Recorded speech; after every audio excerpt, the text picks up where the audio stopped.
ఆ మాట చెప్పున మీరు చేస్తే మీ రాతి బాణలు నింపబడతాయి, మీ కుటుంబాలు దీవించబడతాయి, మీ కుటుంబాలు ఆశీర్వదించబడతాయి, మీ కుటుంబాలు వర్ధిల్లుతాయి, మీ కుటుంబాలు అభివృద్ధి పొందుతాయి. కారణం ఏమిటో తెలుసండి, ఇక్కడ ఉండి నిలబడి బోధించేది దేవుడు వాక్యము.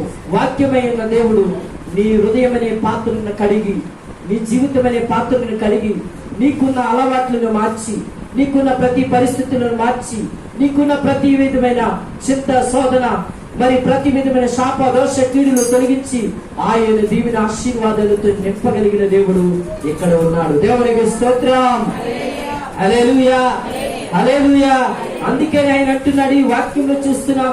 అక్కడికి వచ్చి ఆయనతో చెప్తుంది, ఆ తల్లి అడుగుతుంది, యేసు ప్రభుని అడిగింది. యేసు ప్రభు అని అంటున్నారు, అమ్మా నా సమయం ఇంకా రాలేదు. ప్రార్థించాడు. ఆయన అన్నాడు, ఇదిగో ఆ రాతి బాణను నింపండి అన్నాడు. రాతి బాణ అనగా కఠినమైన హృదయం, పండబారిన హృదయం. దేవుడు పగలగొట్టి ఆ రాతి బాణంలో దేని నింపాడు అంటే వాక్యాన్ని నింపాడు. దేవునికి స్తోత్రం. హల్లెలూయా. వాక్యాన్ని నింపాడు. నిజమే, నీళ్లు నింపండి అన్నాడు. ఆ నీళ్లు అంచుల మట్టికి నింపినప్పుడు ఆ నీళ్లు తన రంగును రుచిని మార్చుకున్నాయి. ఈ రోజున వాక్యానుసరంగా జీవిస్తూ ఉన్నప్పుడు నీ ప్రవర్తన మారాలి. వాక్యానుసరంగా జీవిస్తున్నప్పుడు నీ ఆలోచన మారాలి. వాక్యానుసరంగా జీవిస్తున్నప్పుడు నీ ఉద్దేశాలు మారాలి. అందుకే దేవుడు ఏమన్నాడు, నా తలంపులు మీ తలంపుల వంటివి కావు, నా ఆలోచన మీ ఆలోచన వంటివి కావు అన్నాడు. దేవుని ఆలోచనలు నీ పట్ల చాలా ఉన్నతముగా ఉన్నాయి. నీవు కొంచెమే ఈ చిన్న తాటకెళ్ళి వేసుకుంటే బాగుంటుంది, ఈ చిన్న రేక్ సెట్ వేసుకుంటే బాగుంటుంది. నీ ఆలోచన, దేవుని ఆలోచన చాలా ఉన్నతముగా ఉన్నాయి. దేవునికి స్తోత్రం. అయితే దేవుని ఉద్దేశానికి మనము లోబడినట్లయితే, దేవుని మాటకు మనం లోబడినట్లయితే, నిజమే ఆ పనివారు యేసుకు లోబడి ఉన్నారు. ఆ పనివారు యేసుకు లోబడిన తర్వాత ఆ పనివారితో యేసు అన్నాడు, ఆ రాతి బాణలు నింపండి అన్నాడు. ఆయన చెప్పినట్లుగా ఆ రాతి బాణలను నింపారు. ఈ రోజున ఎవరైతే ఆయన వాక్యాన్ని నీ హృదయంలో నింపుకుంటూ ఉన్నారో, మీ హృదయంలో రాసుకుంటూ ఉన్నారో, మీ హృదయంలో వాక్యానుసరంగా నడవడానికి, జీవించడానికి తీర్మానం తీసుకుంటున్నారో, ఆయన ప్రణాళికకు సిద్ధపడుచు ఉన్నారో, వారి జీవితాల్లో దేవుడు, వాక్యమైన దేవుడు తన చిత్తాన్ని జరిగించడానికి, తన ప్రణాళికను జరిగించడానికి ఆయన హృదయం అనే తలుపు దగ్గరికి వచ్చి తట్టి నీ హృదయాన్ని తెరుస్తూ ఉన్నాడు. దేవునికి స్తోత్రం. హల్లెలూయా, హల్లెలూయా. మారు మనసు పొందాలి. మారు మనసు పొంది దేవుణ్ణి తన సొంత రక్షకుడిగా అంగీకరించాలి. అంగీకరించిన తర్వాత నీవు నీటి మూలముగా జన్మించాలి. నీ పాత రోత జీవితాన్ని నీటిలో పాతి సమాధి చేసి నీవు నూతనముగా జన్మించాలి. నీవు నూతనముగా జన్మించాలి అంటే ఆ వాక్యము, ఆయన వాక్యము నీలో ఉండగా పరిశుద్ధాత్ముడు నీలోనికి వస్తాడు. దేవునికి స్తోత్రం. పరిశుద్ధాత్ముడు నీలోనికి రాగా నీవు వెలిగించబడతావు. ఎప్పుడైతే వెలిగించబడుతున్నావో ఆ వాక్యము నేను ఏం చేస్తుందంటే నీలోనికి, నీ గృహములోనికి శ్రమలు రాకుండా, ఇరుకులు రాకుండా, వ్యాధులు రాకుండా ఆయన వాక్యమైన దేవుడు నీ చుట్టూ కంచె వేసి కాపుదల ఉంచి ఆయన దూతలను ఆజ్ఞాపించి నిన్ను ముందుకు నడిపించు వాడై ఉన్నాడు. దేవునికి స్తోత్రం. హల్లెలూయా, హల్లెలూయా. అందుకే దేవుని యొక్క వాక్యంలో మనం చూస్తున్నాం. ఆయన అంటున్నాడు, ఈ రాతి బాణం నింపండి అన్నాడు. ఆధ్యాత్మికమైన అర్థం ఏమిటో తెలుసండి. కానా వివాహము అనగా పెళ్లి కుమారుడైన యేసును, పెళ్లి కుమారుడైన యేసును, పెళ్లి కుమార్తె సంఘం, పెళ్లి కుమార్తె సంఘం. ఈ సంఘం సిద్ధపరచడానికి పెళ్లి కుమారుడు వచ్చాడు. దేవునికి స్తోత్రం. అందుకే ఆయన అన్నాడు, అమ్మా నా సమయం ఇంకా రాలేదు, నేను వివాహం చేసుకునే వయసు రాలేదు. అందుకే ఆయన అన్నాడు, అమ్మా నా సమయం వచ్చేంత వరకు నేను చూస్తున్నాను. ఆయన చెప్పింది ఏంటంటే రాతి బాణలు నింపండి అన్నాడు, వాక్యము చేత నింపమన్నాడు, ప్రార్థన చేత నింపమన్నాడు, సాక్ష్యము చేత నింపమన్నాడు. అనేక మంది భక్తులు, ఇదిగో నా పరిశుద్ధ గ్రంథంలో రాయబడిన భక్తులు జీవితాల చరిత్ర వారి జీవితాల్లో నింపమన్నాడు. వారి యొక్క జీవితాల్లో వాక్యాన్ని వెలిగించమన్నాడు. వారి జీవితాల్లో పలానా భక్తుడు జకర్యా జీవితంలో ఏ ఉపకారం చేశానో, యోసేపు జీవితంలో ఏ ఉపకారం చేశానో, మరియ జీవితంలో ఏ ఉపకారం చేశానో, అలాంటి గొప్ప సాక్ష్యాలు వారి జీవితాల్లో నింపమన్నాడు దేవుడు. దేవునికి స్తోత్రం. నింపమన్న దేవుడు ఎవరిలో నింపాడు అంటే అక్కడ ఉన్న రాతి బాణంలో నింపాడు దేవుడు. నింపిన తర్వాత పోయమన్నాడు. వాళ్ళు అంటున్నారు, అయ్యా ముందిచ్చిన ద్రాక్ష రసం కన్నా వెనుకిచ్చిన ద్రాక్ష రసం మధురముగా ఉంది అన్నారు. దేవునికి స్తోత్రం. హల్లెలూయా. వాక్యము బ్రతికిస్తూ ఉంది. వాక్యమైన దేవుడు నీకు తోడుగా ఉన్నాడు. అందుకైనట్లు దిగులు పడకము, జరేకము, నేను నీకు తోడై ఉన్నాను, దేవుడునై ఉన్నాను. నేను సర్వశక్తి కలిగిన దేవుడును, నేను రోషము కలిగిన దేవుడునని దేవుడు నిన్ను బలపరుస్తూ ఉన్నాడు. దేవుడు నిన్ను ప్రోత్సహిస్తూ ఉన్నాడు. అందుకనే దేవుని యొక్క వాక్యం ఏం చెప్తుంది అంటే రాతి బాణలను నింపుతూ ఉన్నాడు. దేవునికి స్తోత్రం. పెళ్లి కుమారుడైన యేసుక్రీస్తును మనము పెళ్లి కుమార్తెగా పెళ్లి చేసుకోవడానికి యేసుక్రీస్తు ప్రభువు ఈ లోకానికి రాబోతున్నాడు. పెళ్లి కుమార్తెగా నీవు నేను సిద్ధపడాలి. అందుకే ప్రభువు అన్నాడు, ఆత్మ లేనివాడు నావాడు కదా. ఆత్మలో మనం వెలిగించబడాలి. పరిశుద్ధాత్ముడు మనల్ని ఉజ్జీవింప చేస్తూ ఉన్నాడు. పరిశుద్ధాత్ముడు మనలో మండింప చేస్తున్నాడు. అందుకనే బైబిల్ ఏం చెప్తుంది, దేవుడు ఏం చెప్తున్నాడు అని మనం ఆలోచన చేస్తే ఈ పరిశుద్ధ గ్రంథంలో మనం చూస్తున్నాం. ఆయన సిద్ధపరచడానికి ఈ లోకానికి వచ్చాడు. అందుకే ఇదిగో నేను త్వరగా వచ్చుచున్నాను. సిద్ధపరచబడాలి. ఎత్తబడే సంఘముగా మనం ఉండాలి. ఎత్తబడే సంఘములు మనం ఉండాలి. ప్రార్థించే సంఘముగా మనం ఉండాలి. భయభక్తులు కలిగిన సంఘముగా మనం ఉండాలి. దేవుని చిత్తాన్ని నెరవేర్చే సంఘముగా మనం ఉండాలి అంటే మనలో ఏమి నింపబడాలి? ఏమి నింపబడాలండి? వాక్యము నింపబడాలి. వాక్యము నింపబడాలి అంటే మనలో మొదట విశ్వాసం ఉండాలి. ఏముండాలి? విశ్వాసం ఉండాలి. ఆయన ఉన్నాడు, ఆయన చేస్తాడని మనస్ఫూర్తిగా నమ్మాలి.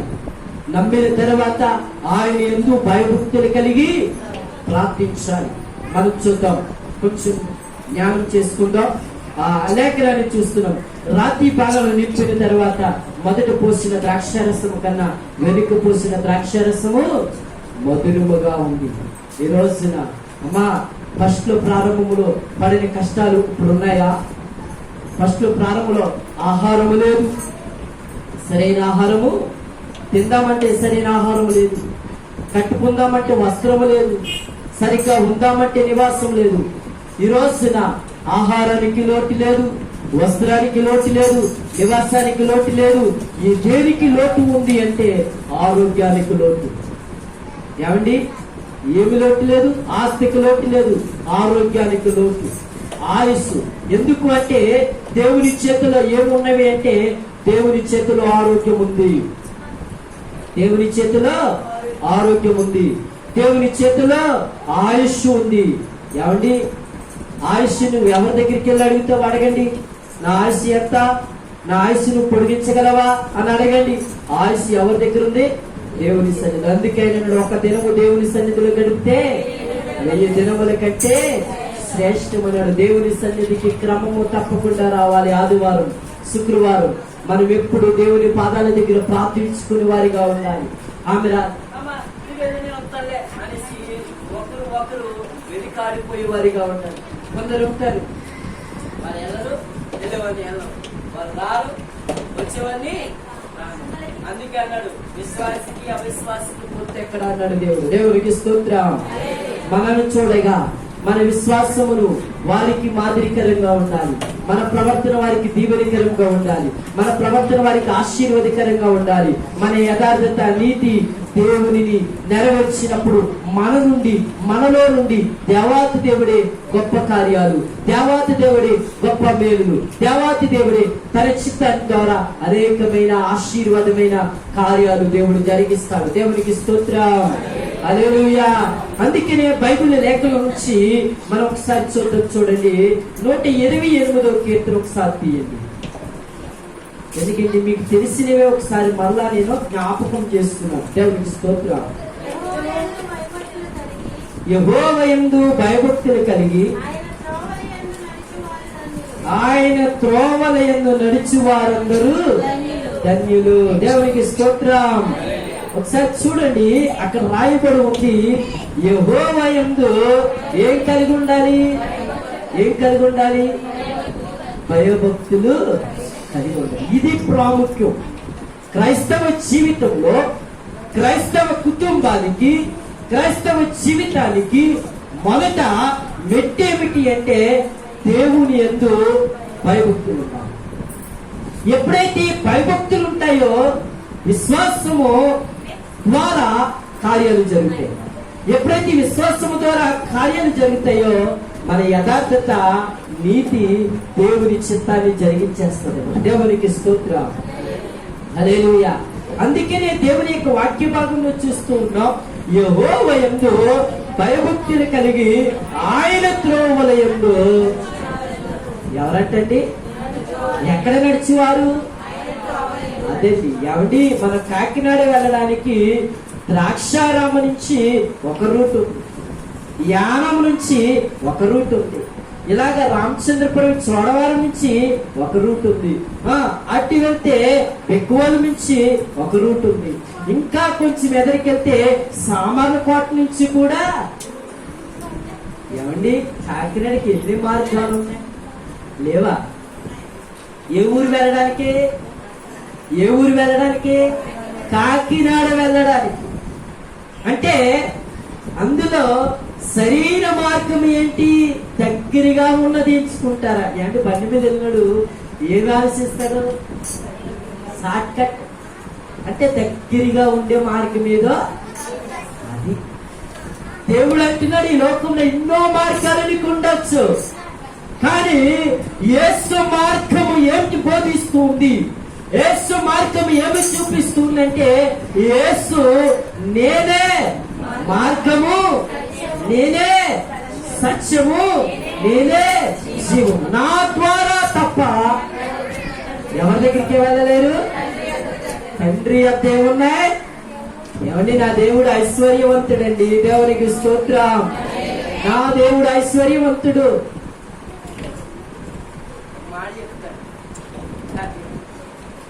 చాలా మంది ఏమనుకుంటారంటే, పాస్గా చెప్తున్నాము అనుకుంటారు.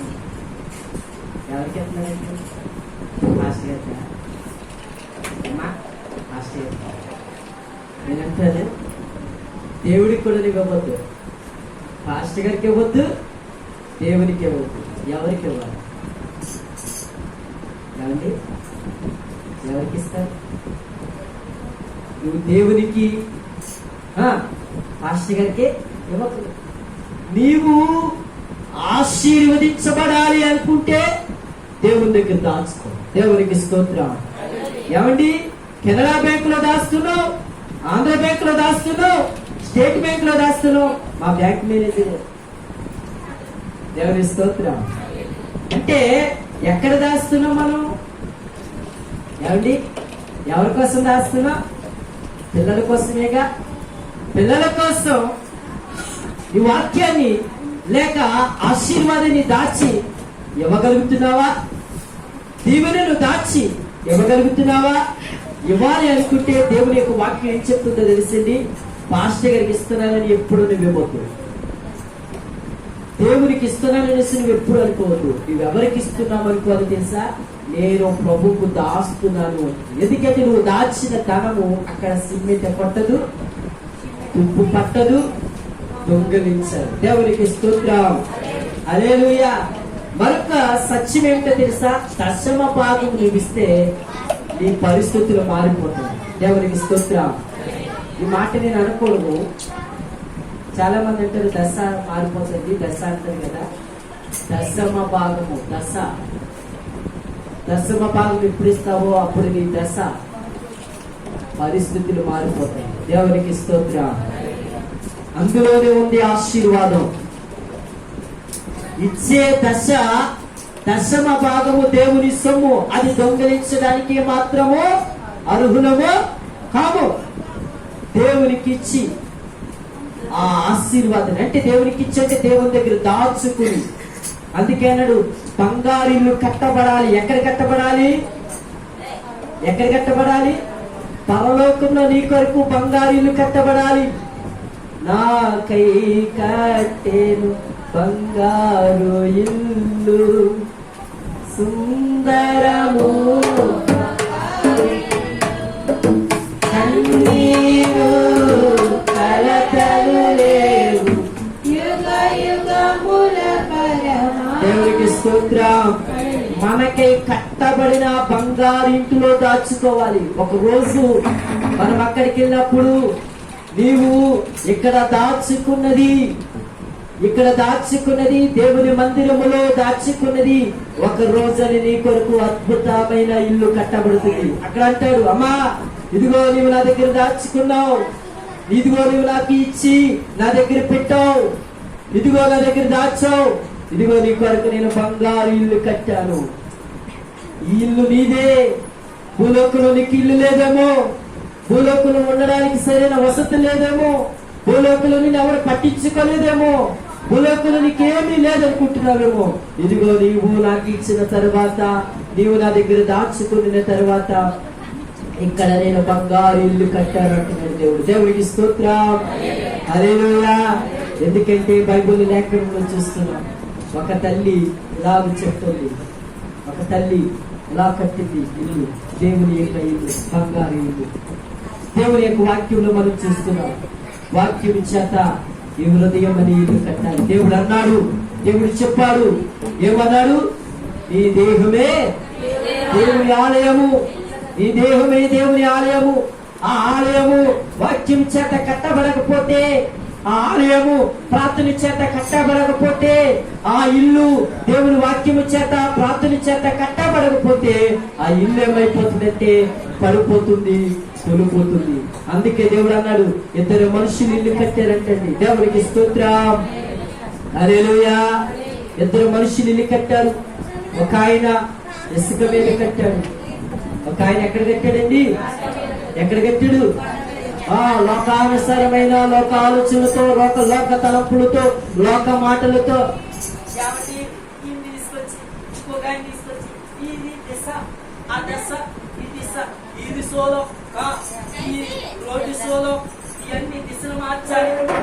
లోకానుసారమైన ఇల్లు కూలిపోయిందండి. భూమి తన చుట్టూ తాను తిరుగుతూ సూర్యుని చుట్టూ తిరుగుతుందని సైన్స్ చెప్తుంది. భూమి గుండ్రంగా తిరుగుతుంటే దానికి దిశ ఎక్కడ ఉందండి? దేవునికి స్తోత్రం. దేవుడు నీవు కట్టే ఇల్లు వాక్యానుసారమై ఉండాలి. నువ్వు కట్టే ఇల్లు ప్రార్థనానుసారముగా ఉండాలి. అందుకే దేవుడు అన్నాడు, వాక్యం ఏం చెప్తుందంటే, వాక్యము దేని చేత కట్టబడాలి అంటే దేవుడు అన్నాడు, యెహోవా ఇల్లు కట్టించిన ఎడల దాని కట్టివారు ప్రయాసము వ్యర్థమే. వాక్యము చేత కట్టకపోతే, ప్రార్థన చేత కట్టకపోతే అది వ్యర్థమైపోతుందంట. అందుకే దేవుడు చెప్తున్నాడు వాక్యంలో. ఆయన అంటున్నాడు, ఒక ఆయన ఇల్లు ఇసుక మీద కట్టాడు, ఒక ఆయన బండ మీద కట్టాడు. వాక్యానుసారంగా కట్టాడు, ప్రార్థనానుసారంగా కట్టాడు. కట్టబడిన ఇల్లు ఏమయ్యింది అంటే, మరి వరద, తుఫాను, భయంకరమైన పరిస్థితులు వచ్చి కొట్టిన ఆ ఇల్లు ఆశీర్వాదకరంగా నిలిచి ఉంది. దేవునికి స్తోత్రం. నా ప్రియ తల్లి, చెల్లి, సహోదరి, సహోదరుడా, మనం ఈ లేఖనంలో చూస్తున్నాం. ఒక్కసారి ఈ 28వ కీర్తన మనం చూస్తున్నాం. నీవు ధన్యుడవు, నీకు మేలు కలుగును, నీవు లోబిట నీ భార్య. ఎవరి భార్య? నీమే. ఎవరి భార్య? యేసు క్రీస్తు వారి యొక్క భార్య. ఎవరు? ఎవరు? సంఘం. దేవునికి స్తోత్రం. యేసు క్రీస్తు వారి, ఆయన పెళ్లి కుమార్తె, ఆయన పెళ్లి కుమారుడు, ఆయన భార్య ఎవరు అంటే సంఘం. ఈ సంఘము ఎలా ఉందో అక్కడ చెప్తూ ఉన్నాడు. ఏమంటున్నాడు? నీ భార్య ఫలించు ద్రాక్షవలే ఉండును, నీ భోజనపు బల్ల చుట్టూ నీ పిల్లలు ఒలివ మొక్కల వలె ఉండును. దేవునికి స్తోత్రం. మనమందరమైన పిల్లలము, మనమందరమైన పిల్లలు. ఆయన భోజనం వాక్యము, ఆయన భోజనము వాక్యము. వాక్యము చేత మనల్ని ఏం చేస్తున్నాడంటండి? ఒలీవ మొక్కల వలె. నాకు ఈ చింత ఉందండి, ఈ బాధ ఉందండి, ఈ ఇరుకు ఉందండి, ఈ కరువు ఉందండి, అప్పు ఉందండి, ఈ బాధ ఉందండి, ఈ చింతలేమీ లేవు. దేవునికి స్తోత్రం. అందుకే అన్నాడు, ఆయన సంఘం, నా భార్య అనగా సంఘం ఎలా ఉంది అంటే భోజనపు బల్ల చుట్టూ ఒలీవ మొక్కలు. అది ఎలా ఉందంటండి? ఒలీవ మొక్కల వలె ఉన్నాయి. చూడండి, చదవండి ఒకసారి. అమ్మా, ఎవరంట? ఎవరు? యెహోవా యందు భయభక్తులు గలవాడు. అదండి, ఎవరు ఆశీర్వదించబడతారు? యెహోవా యందు భయభక్తులు గలవాడు ఎలాగో ఆశీర్వదించబడతారు. ఎవరి కుటుంబము ఆశీర్వదించబడాలి ఆశ కలిగి ఉన్నారు, ఎవరి కుటుంబము అభివృద్ధి చెందాలని ఆశపడి ఉన్నారు, ఎవరి కుటుంబము వర్ధిల్లాలని ఆశపడి ఉన్నారు. దేవుడు అన్నాడు, యెహోవా యందు భయభక్తులు గలవాడు ఎలాగో ఆశీర్వదించబడతాడు. చదువమ్మ. సియోను అనగా దేవుని యొద్ద నుండి, దేవుని యొద్ద నుండి ఆయన వచ్చి నిన్ను ఆశీర్వదించిన. ఎక్కడికి వస్తాడైనా? ఎక్కడ ఇద్దరు ముగ్గురు ఆయన నామమున కూడి, భయభక్తులతో కూడి, విశ్వాసముతో కూడి, నమ్మకముతో కూడి, యథార్థతతో కూడి, నీతితో కూడి దేవునికి ప్రార్థన చేస్తారో వారిని ఆశీర్వదిస్తారు అంటున్నాడు దేవుడు. దేవునికి స్తోత్రం. మరొక మాట చదవండి అక్కడ. నీ జీవిత కాలమంతయు నీ పిల్లల పిల్లలను చూచెదవు. దేవునికి స్తోత్రం. నీ కుటుంబము ఆశీర్వాదకరముగా ఉండడం చూస్తావు. సంఘము అనగా సహోదరుల ఐక్యత కలిగి నివసించుట అంటే ఒకరిని ఒకరు ప్రోత్సహించుకుంటూ, ఒకరిని ఒకరు పురుకొల్పుకుంటూ, ఒకరిని ఒకరు ప్రార్థనలు చేసుకుంటూ దేవుని చిత్తాన్ని జరిగిస్తున్నప్పుడు ప్రతి వారి కుటుంబము ఎలా ఉంటారంటే వారి పిల్లలను చూచెదరు. దేవునికి స్తోత్రం. అనగా మరి వారి పిల్లలు నిజంగా ఎలుపెసి గారి యొక్క పిల్లలు ఈ రోజున ఇలాగున దేవుని ఆరాధించుట మీరు చూచారా లేదా? దేవునికి స్తోత్రం. ఇలాగున చూచుట.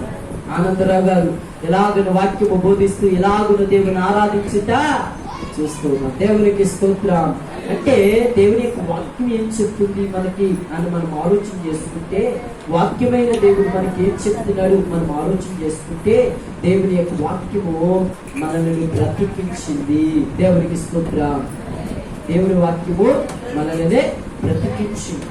నిజమే, చాలా మంది భయంకరమైన కరోనాకి గురైపోయి లక్షలు రూపాయలు పోసిన ప్రాణాలు కోల్పోయారు. కానీ ఏమీ లేకపోయినా కనీసం ఒక రూపాయి ఖర్చు పెట్టుకుందాం, ఎవరినైనా అడుగుదామంటే ఆ టైంలో ఎవరైతే చేసేవాళ్ళు ఉన్నారండి? పైరసీ ఇప్పుడు వారు కూడా ప్రజలకు డబ్బిస్తే రాదని చెప్పి స్థలాలు కొని ఇల్లు కట్టి అవి మరలా అమ్మేసుకుని పరిస్థితికి వచ్చారు. మనుషులకి ఎవరు డబ్బు ఇవ్వడం లేదు. ఏం చేస్తున్నారు? స్థలం కొనడం, ఇల్లు కట్టడం, అమ్మేది. మరొక చోట స్థలం కొనడం, ఇల్లు కట్టడం, అమ్మేది. ఎందుకంటే ఇన్నాళ్ళు ఫైనాన్స్ తిరిగిరా తిప్పి తెచ్చారు. ఇప్పుడు ఈ విధంగా అయిపోయింది. పరిస్థితులు ఏంటి? కరోనా పరిస్థితులు. దేవునికి స్తోత్రం. కానీ ఎవరు ఏది చేస్తున్నా, వ్యాపారంలో దీవించబడాలన్నా, ఉద్యోగాల్లో దీవించబడాలన్నా, వ్యవసాయంలో దీవించబడాలన్నా, కూల్పల్లో దీవించబడాలన్నా, నీ కుటుంబము దీవెనకరంగా ఉండాలన్నా నీవు నేను చేయవలసింది ఏంటో తెలుసండి? దేవుని దగ్గర మనము భయభక్తులు కలిగి ప్రార్థించే కుటుంబముగా ఉండాలి. దేవునికి స్తోత్రం. ఇందాక ఒక మాట నేను చెప్పాను, మార్గము గురించి చెప్పాను. మన పిల్లలకి మనం ఏమి నేర్పించాలి అంటే దేవుని యందు భయభక్తిని నేర్పించుకోవాలి. మన పిల్లలకి మనం ఏమి నేర్పించాలంటే బాల్య దశలోని వారికి వాక్యాన్ని నేర్పించుకోవాలి. దేవునికి స్తోత్రం. అలా నేర్పించకపోతే మొక్కై వంగనది చాలా మంది తల్లిదండ్రుల ఆశ ఏంటో తెలిసింది. ఆ పిల్లోడని మారుతారండి, పిల్లోడని మారుతారని అంటారు. యవన వయసుకు వచ్చిన తర్వాత నా బిడ్డ నా మాట్లాడట్లేదండి అనేసి మళ్ళా చెప్తారు. మళ్ళా అంటది ఏదైనా పిల్లుంటే చూడండి సంబంధం చేశారు. ఏం చేసేస్తారంటే వివాహం చేసేసిన తర్వాత కూడా పరిస్థితులు మారుతాయా? ఏమండి, కొంతమంది తల్లులు ఎలా ఉంటారు? ఎందుకంటే చిన్నప్పటి నుంచి వాక్యం నేర్పించలేదు, భయభక్తులు నేర్పించలేదు, ప్రార్థన నేర్పించలేదు, విశ్వాసం నేర్పించలేదు. వాడు యవన వయసుకు వచ్చాడు. యవన వయసుకు వచ్చిన తర్వాత లోకానుసారంగా ఉండడం ప్రారంభించాడు. ఆ తర్వాత వాడికి వివాహం చూడాలి. ఎవరో పాపం అమాయకురాలు, దేవుని యందు భయభక్తిని కలిగిన బిడ్డ, మంచి విశ్వాసం కలిగిన బిడ్డ ఆ కుటుంబంలో పడితే ఆ శోధన భరించలేక ఆ సహోదరి నలిగిపోవడం జరుగుతుంది. ఎందుకు అంటే పెళ్లి చేసేస్తే మారిపోతాడంట. తల్లి చిన్నప్పుడు తల్లి చెప్పినప్పుడు మారలేదు, యవన వయసుకు వచ్చినప్పుడు మారలేదు, వివాహం చేసిన తర్వాత మారిపోతాడు. ఆ పద్ధతులు ఎలా మారిపోతాయి, ఎలా మారుతాయి అనేది నేను చెప్తున్నాను, జాగ్రత్తగా వినాలి. వారిని దేవుని సన్నిధికి మనము తీసుకుని రావాలి. దేవునికి స్తోత్రం.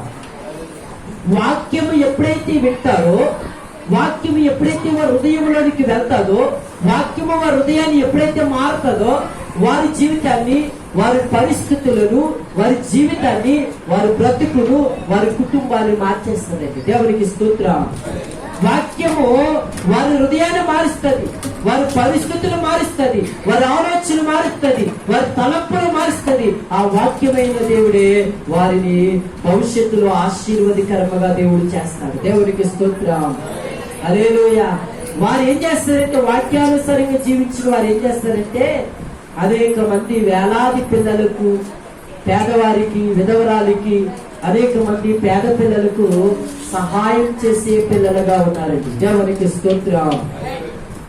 సహాయం చేసే పిల్లలుగా ఉన్నారు, భోజనం పెట్టే పిల్లలుగా ఉన్నారు, ఆదరించే పిల్లలుగా ఉన్నారు. ఎందుకంటే వారు చిన్ననాటి నుండి దైవభక్తిలో ఎదిగిన వారు.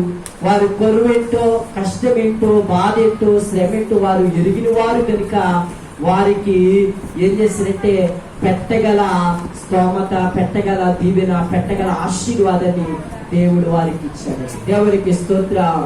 అందుకే దేవుడు అన్నాడు, భయభక్తులు గల వారిని దేవుడు ఎలాగునా ఆశీర్వదించును. ఉద్యోగంలో ఆశీర్వదిస్తాడు, వ్యాపారంలో ఆశీర్వదిస్తాడు, వ్యవసాయంలో ఆశీర్వదిస్తాడు, ఆయా పనులలో దేవుడు ఆశీర్వదిస్తాడు.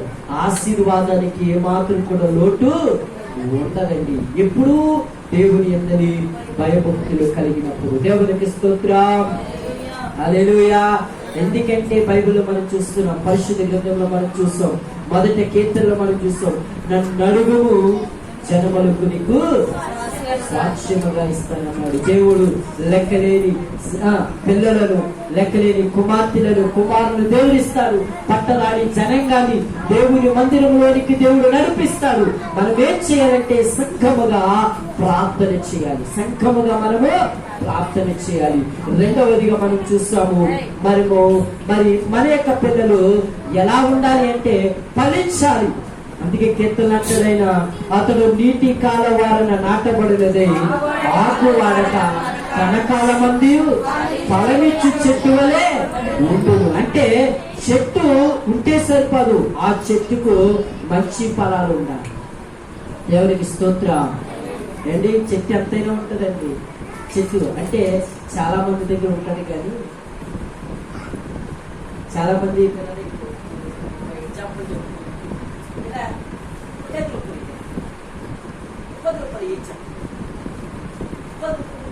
ఎవరికి నా దేవుడు అడుగుతున్నవాడు కాదు. ఖచ్చితంగా చెప్తున్నాను, ఎక్కడికి వెళ్ళి మాట, నా దేవుడు అడుగుతున్న వ్యక్తి మాత్రము కాదు. నా దేవుడు ఐశ్వర్యవంతుడు. అనేక వేలాది, లక్షలాది, కోట్లాది జనాంగాన్ని పోషించే దేవుడు, సహాయం చేసే దేవుడు. దేవునికి స్తోత్రం. హల్లెలూయా. కనుక మనము ప్రార్థనకు వచ్చే ఉంటే నీ ఇంటిలో నీ అవసరతను బట్టి సిద్ధపడి దేవుడికి వచ్చి జల్లు. వ్యవసాయకుడు చేలోకి వెళ్ళి బస్తా గింజలు నానబెట్టి